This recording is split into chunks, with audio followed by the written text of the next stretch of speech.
Time to check what is new in Warframe this week as we await news for the Isleweaver update that is due in the next 3 weeks. So they've got to update us soon as to when that's actually coming out. But for this week, the Archon hunt is Archon Nera. So Amber Archon Shard, meaning Bird 3 will be selling a Crimson Archon Shard. So Extermination mission, followed by Disruption, then take on Nera to get a hold of an Amber Archon Shard. For normal Duviri circuit, your choice of frame parts this week are Excalibur's parts, Trinity's parts, or Ember's parts.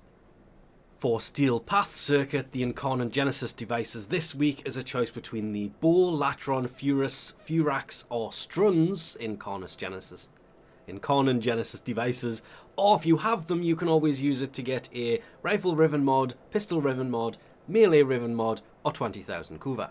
For Nightwave, the elite acts are kill 1,500 enemies and defeat the Worm in Steel Path. For normal acts, it's polarize a weapon, companion, or warframe not in the simulacrum, and complete 12 conduits of disruption. Not too bad. Cred offerings, hopefully this actually lines up quite nicely, which it does. There is the usual, we have, to be fair, the helmets that appearing are completely random anyway. So we have the Archaplasmo Solstice Skin Blueprint. I love that one. It's another one that suits the weapon really well. The Wolf of Saturn 6 Bright Glyph, meaning it's daytime in the background. The Atmos Solstice Skin Blueprint. I think I prefer the Archaplasmo's Solstice Skin than that one. Not that it's anything wrong with it, just not really a weapon people use that much. The Wolf K-Drive Squall for the bottom of your K-Drive, obviously. Rifle Lamp Aura, there is... thought I saw something for a second there.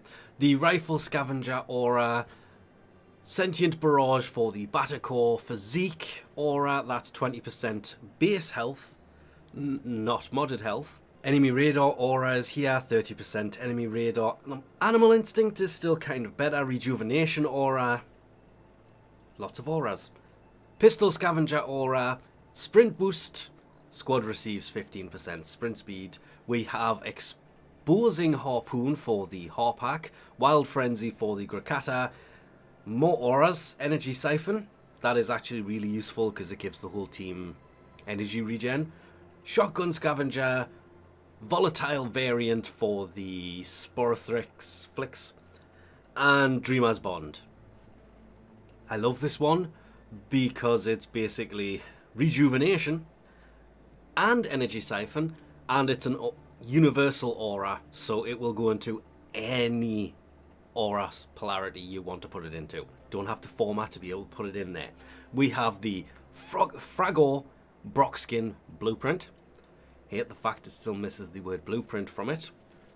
Since the Atarax Desert Camo Skin says it is a blueprint, yeah, not having the word there, but it is there, seems weird. The Heck Desert Camo Skin Blueprint is there, the Sindo Dagarak Skin Blueprint is there, the Fragor Shock Camo Skin Blueprint, the Emissary Emblem, being an emblem goes on your shoulder, of course, the Gamma Colour Palette, colour set, as that actually describes it as. Saturn 6 ornament, still not fixed. The blueprint to build the actual Dark Sword. Do love that. It's radiation based. The Saturn 6 emblem, so it goes on your shoulder. The Dark Dagger blueprint, again, radiation damage. For some reason I really love the radiation damage weaponry. It's always a lot of fun to watch the enemies attack each other. Saturn 6 Sandana. Love the fact that's not under offerings anymore. Saturn 6 Sigil. We have Nora Knight Glyph Pack. The Nightwave Ornament. Landing Craft Decoration. The Noggle Statue of the Wolf of Saturn 6. Can't remember where they actually kind of put that. The Glassmaker emblem, so all previous emblems are basically here. Hero of Duviri display, Mirage's Prism Augment, and Atlas's Rumbler Augment. For Teshin's Steel Path Honor store this week, it is the Rifle Riven mod. Now that that is actually worth picking up because, well, you can get some really powerful rifles, and having a ribbon for them can make them even better, obviously.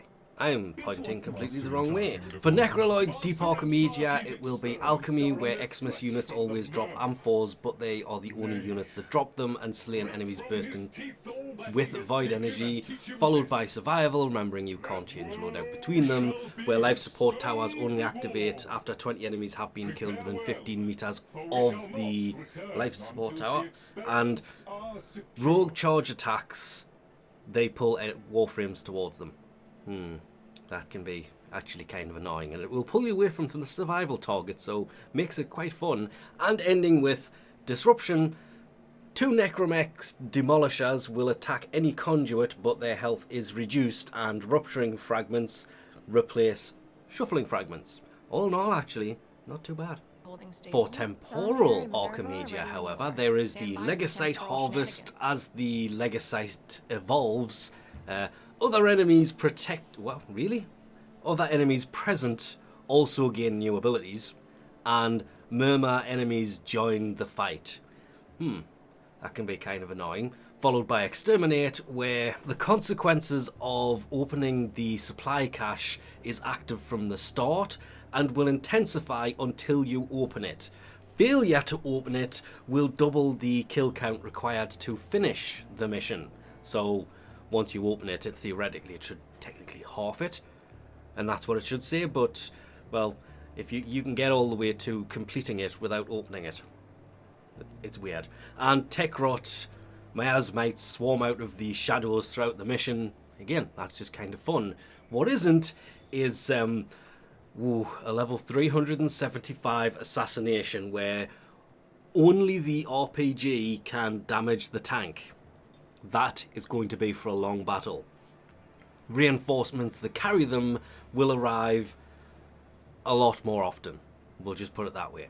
And random negative penalties from Amir and Aoi's face-off will be applied throughout the mission. Randomly. And it's always negative. Wow.